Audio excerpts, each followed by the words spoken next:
Welcome back to our channel Amit best classes. और आज हम आपके साथ आए हैं बेसिक ज्योमेट्री के साथ।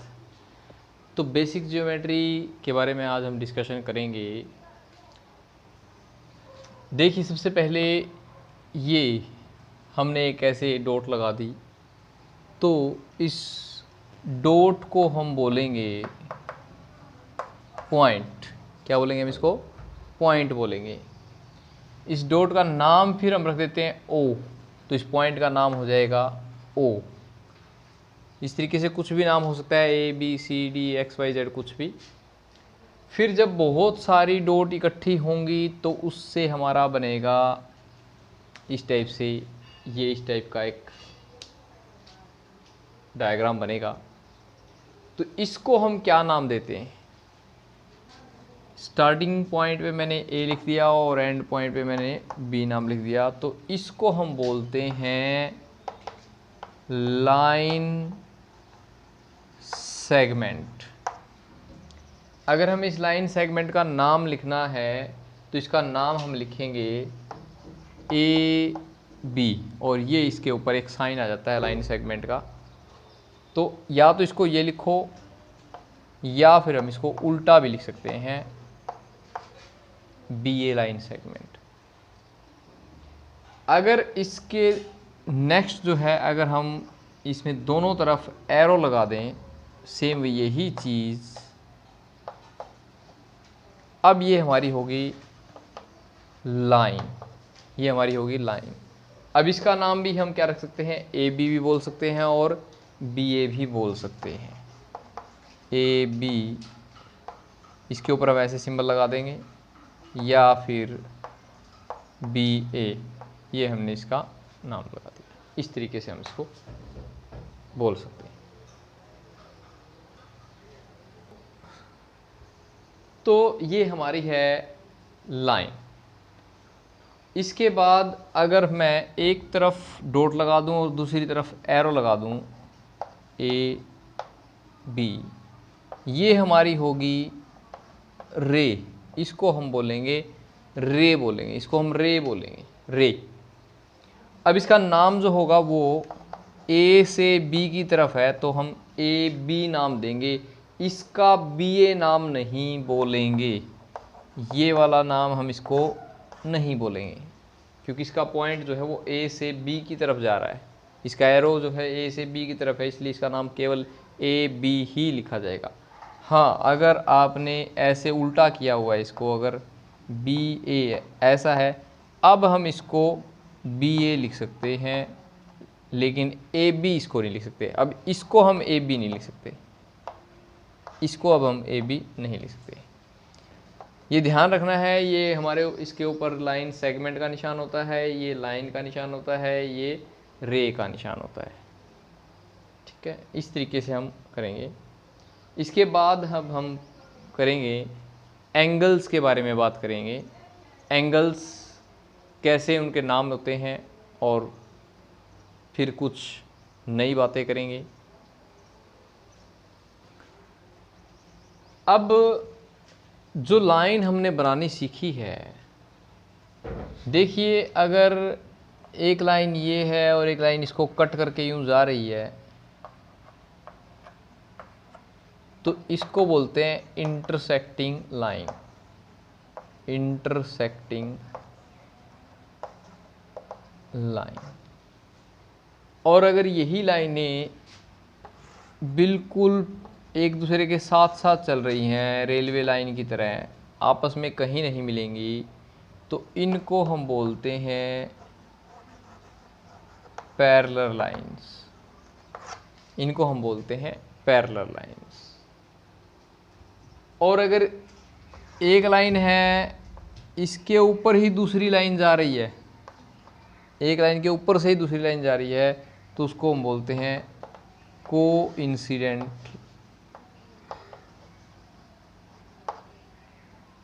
लाइंस।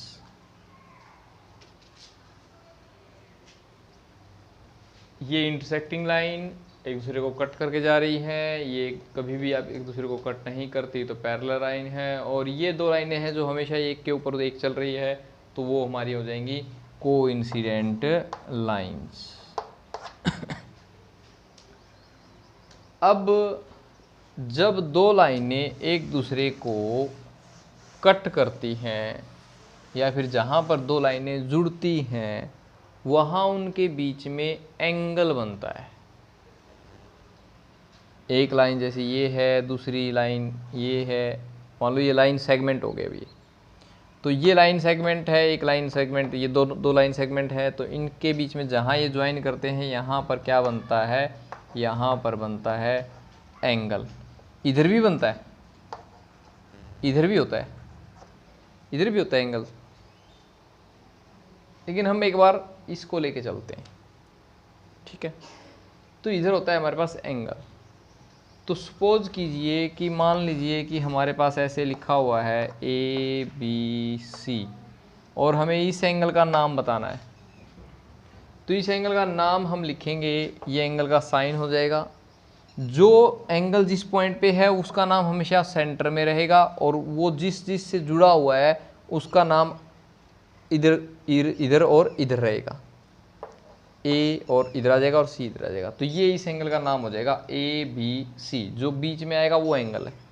आप इसका नाम उल्टा भी कर सकते हो, CBA। ये इसका एंगल का नेम है। अगर सपोज करें कि हम ट्रायंगल बना लें, ट्रायंगल, ये हमने ट्रायंगल बना लिया PQR, तो इसके बीच में तीन एंगल हमें दिख रहे हैं। तो इस एंगल का नाम अगर हमें देना है तो एंगल P तो बीच में आएगा, R बार क्या रहेगा इधर उधर, इसके साथ में इधर कौन जुड़ा हुआ है Q और इधर कौन जुड़ा हुआ है R। या तो ये लिखो QPR या फिर लिखो RPQ, दो नाम हो सकते हैं इसके, या तो वो लिखो या फिर ये लिखो। और इसके भी हम दो नाम लिख सकते हैं।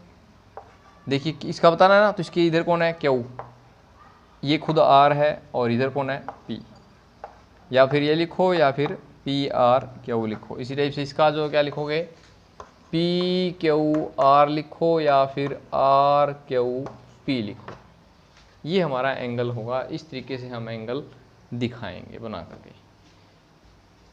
हम कुछ विशेष एंगल्स के बारे में सीखने जा रहे हैं कि जब दो लाइनें एक दूसरे को इंटरसेक्ट करती हैं, ये बहुत इम्पोर्टेंट है। तो जब ये दो लाइनें एक दूसरे को कट कर रही हैं तो यहाँ पर 4 एंगल बन रहे हैं, 1 2 3 एंड 4 एंगल काउंट हो रहे हैं यहाँ पर। तो 4 एंगल बन रहे हैं। हमें नहीं पता अब इनकी वैल्यू क्या है, हमें नहीं पता इनकी वैल्यू क्या है, कुछ भी हो सकती है, लेकिन हमें कुछ पता है, कुछ फिक्स पता है हमें। वो क्या पता है, वो ये पता है कि जब दो लाइनें आपस में एक दूसरे को काट के जाएंगी, इंटरसेक्ट करेंगी, तो इसका ये वाला एंगल और ये वाला एंगल इक्वल होगा। ये वाला एंगल और ये वाला एंगल हमारा इक्वल होगा। तो हमने क्या किया, इनके नाम रख दिए। वैल्यू नहीं पता लेकिन हमने इनके नाम रख दिए। ये एंगल 1 रख दिया, इसका नाम 2 रख दिया, इसका नाम 3 रख दिया, इसका नाम 4 रख दिया। तो हम यहाँ से कहेंगे कि एंगल 1 इक्वल है एंगल 3 के और एंगल 2 इक्वल है एंगल 4 के। और इन एंगल का एक नाम रखा गया स्पेशल, वर्टिकली अपोजिट एंगल, जिनको हम शॉर्ट में बोलते हैं VOA, वर्टिकली अपोजिट एंगल। तो ध्यान रखिएगा, आमने सामने जब दो लाइनें आपस में एक दूसरे को कट करती हैं तो आमने सामने के जो एंगल होते हैं वो इक्वल होते हैं। ये हमने इसके नाम रखे हैं, वैल्यू नहीं है। एंगल 1 2 3 4 इसके नेम है, वैल्यू नहीं है। ये हमारा ध्यान रखिए, इसको हम आगे भी यूज़ करेंगे अभी। फिर कहता है कि ये तो ठीक है, हो गया, लेकिन अब कहता है कि अगर दो लाइनें पैरेलल हों, दो लाइनें पैरेलल हों, ये दो लाइनें पैरेलल हैं, एक लाइन ये हो गई और एक लाइन ये हो गई, ये दो लाइनें पैरेलल हैं। पैरेलल हैं मतलब आपस में कहीं नहीं मिलेंगी, इस लाइन का नाम मैंने रख दिया L और इस लाइन का नाम रख दिया मैंने M, और एक तीसरी लाइन है जो इसको कट करके जा रही है। वो कैसे भी हो सकती है, ऐसे ऐसे ऐसे ऐसे, कैसे ही वो आप कट कर लो उसको, उससे कोई दिक्कत नहीं है। चाहे आप इसको ऐसे कट करो, चाहे ऐसे कट करो, चाहे ऐसे लेके जाओ, चाहे ऐसे लेके जाओ, कैसे लेके जा सकते हो आप। तो जैसे ये कट करके जाएगी, इस लाइन का नाम मैंने रख दिया N, इसका नाम रख दिया मैंने N, नाम रख दिया इस लाइन का। तो यहाँ पर हमने कहा कि लाइन L पैरेलल है M के, ये पैरेलल का साइन है। जब ये पैरेलल है और ये तीसरी लाइन कट कर रही है जिसका नाम मैंने रखा N, तो N जो लाइन है जो इनको कट कर रही है, इसका भी हमने एक नाम रखा हुआ है, इसको बोलेंगे transversal line. N is a transversal line, ये ध्यान रखिएगा। तो जब इसको कट कर रही है तो यहाँ पर भी एंगल्स बन रहे हैं, ध्यान से देखिए, 1 2 3 4, मैंने इनके भी नेमिंग कर दी, 1 2 3 4 5 यहाँ बन रहे हैं, और 4 ही यहाँ बन रहे हैं, देखो ये बन रहे 5 6 7 और 8। नेमिंग कैसे भी कर सकते हो आप, कोई दिक्कत नहीं है। अब हमने एक रूटीन से कर दिया 1 2 3 4 5 6 7 8 ऐसे। तो यहाँ पर सेम, जब आप इतने पोर्शन को ऊपर वाले को देखोगे तो आपको दिखाई देगा वर्टिकल अपोजिट एंगल दिख रहे हैं सबसे पहले, और फिर इसको छुपाओगे तो नीचे भी आपको यहाँ पर दिखाई दे जाएंगे वर्टिकली अपोजिट एंगल। तो हमने लिखा वर्टिकली अपोजिट एंगल्स कौन से होंगे, 1 इक्वल होगा 3 के, क्योंकि देखो आमने सामने है। 2 इक्वल होगा 4 के, 2 इक्वल होगा 4 के। सेम यही स्टेप आपको यहाँ पे भी बताना है कि एंगल 5 इक्वल होगा एंगल 7 के, देखिए आमने सामने, और 6 इक्वल है 8 के, ये भी आमने सामने। दैट्स ऑल, ये आ गया। इसके बाद नेक्स्ट जो हमारा आता है वो आता है alternate interior angle. Alternate interior angle. Alternate का मतलब होता है एक छोड़ के एक, एक छोड़ के एक, और इंटीरियर का मतलब होता है अंदर। एंगल तो एंगल ही है। तो अंदर देखो, इनके बीच में अंदर ये एंगल है 3 4 5 6, ये 4 एंगल जो है अंदर है। और अल्टरनेट की बात करें, एक छोड़ के एक की बात करो, अगर 3 लिया तो 4 छोड़ो 5 हो जाएगा, 4 लिया है तो 3 छोड़ो 6 हो जाएगा, इस टाइप से। तो इसके हिसाब से फिर शॉर्ट में हम क्या बोलेंगे कि इसका ये कोने वाला एंगल इसके उरले वाला, ये इधर वाले के इक्वल है।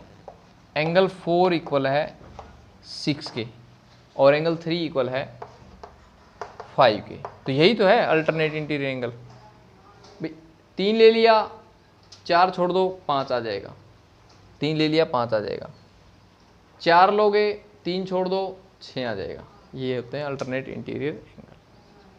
इसके बाद होता है अल्टरनेट एक्सटीरियर। वो अंदर के थे और ये बाहर के हैं। ये इंटीरियर था, ये एक्सटीरियर। एक्सटीरियर मतलब अंदर वाले छोड़ दो, बाहर के कौन कौन हो गए, 1 2 7 8। तो सेम वही अंदर वाला प्रोसेस फिर लगा देंगे। 1 इक्वल होगा 7 के और 2 इक्वल होगा 8 के, इस टाइप से देख लीजिए। इसके बाद एक और आता है हमारे पास कोरस्पोंडिंग एंगल।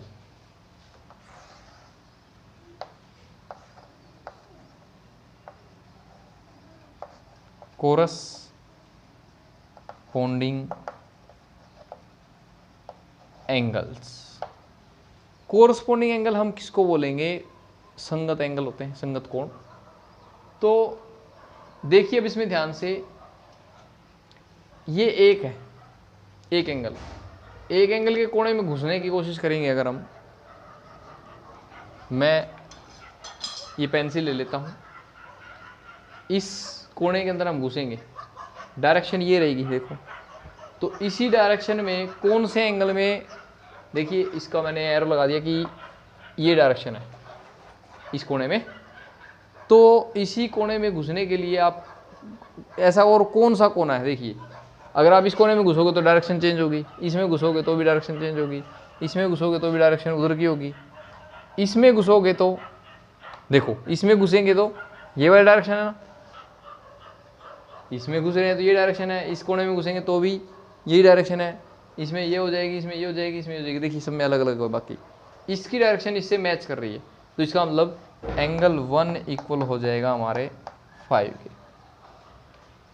ये वाला इस कोने में घुस रहा है। ऐसे ही 2 वाला किसके आ जाएगा, 6 के, 2 इक्वल हो जाएगा एंगल 6 के। फिर ये 4 वाला कोना ले लो, 4 वाला कोना किससे मैच कर रहा है, 8 वाले से मैच कर रहा है, 4 इक्वल टू 8। फिर ये 3 वाला कोना किससे मैच कर रहा है, 7 से मैच कर रहा है। ये हमारा आ जाएगा कोरस्पॉन्डिंग एंगल, इसको बोलते हैं हम कोरस्पॉन्डिंग एंगल। तो इनको अच्छे से आप पढ़िए, याद नहीं करना 1 2 3 4 याद नहीं करना, सिर्फ आपको पोजीशन ध्यान रखनी है कि कौन सी पोजीशन का एंगल कौन सी पोजीशन के एंगल के इक्वल आता है। अब इनको सबको अगर मैं कंबाइन करूं, कंबाइन करते हैं, देखिए कंबाइन कर देते हैं। आप देखिए एंगल 1 उठा लिया मैंने,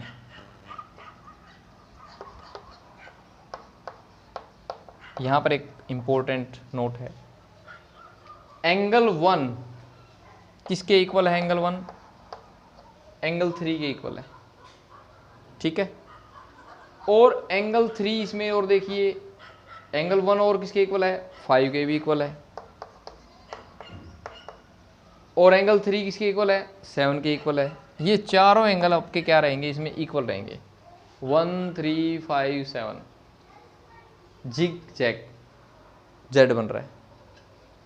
अब दूसरे को पकड़ लीजिए 2 को, एंगल 2 इक्वल रहेगा हमारा 4 के, और 4 इक्वल रहेगा हमारा 6 के, और 6 हमारा इक्वल रहेगा फिर से 2 के, तो एक 2 और भी मिलेगा हमारा, या एक 4 और भी मिलेगा, ये रहा, और 4 इक्वल है हमारा 8 के।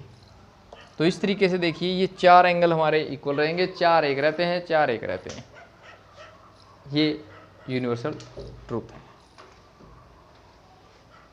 इसके बाद हम करेंगे, अब इसमें एक और बात क्या रहेगी कि अगर ये दोनों लाइनें पैरेलल हैं और एक लाइन उसको कट कर रही है, ट्रांसवर्स लाइन को कट कर रही है, तो इसके अंदर के जो एक साइड के एंगल हैं, जैसे 4 और 5 है, या फिर 3 और 6 है, या फिर 1 और 8 है, या फिर 2 और 7 है, या तो दोनों अंदर के लो या फिर दोनों बाहर के लो, और वन साइड के एक तरफ के, तो उनका सम हमेशा कितना होगा, 180 होगा। कितना एंगल होगा उनका सम, 180 उनका एंगल होगा। तो हम यहाँ पे लिखेंगे, इफ 2 लाइन्स L पैरेलल है M के and N is transversal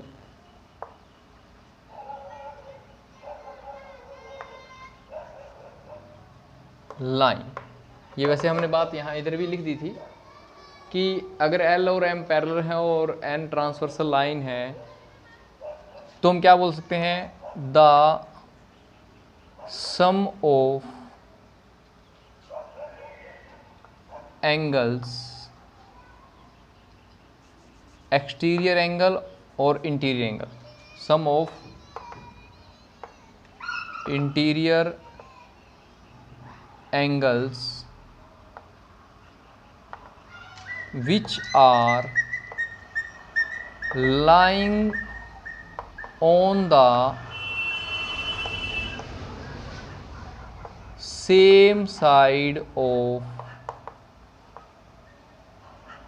transversal line is always 180। Sum of interior angles which are lying on the same side. Same side मतलब या तो इससे नीचे की तरफ हो दोनों, या फिर दोनों इससे ऊपर की तरफ हो, तो उनका सम हमेशा 180 होगा। फिर चाहे यहाँ पर आप एक्सटीरियर की जगह पे आप इंटीरियर की जगह पे आप एक्सटीरियर यूज़ कर लें। तो कुल मिला के हम यहाँ पे लिख सकते हैं कि एंगल 3 + 6 का सम आपका 180 आता है, 4 और 5 का सम भी आपका 180 आता है। अगर हम फिर बाहर की बात करें तो 2 और 7 का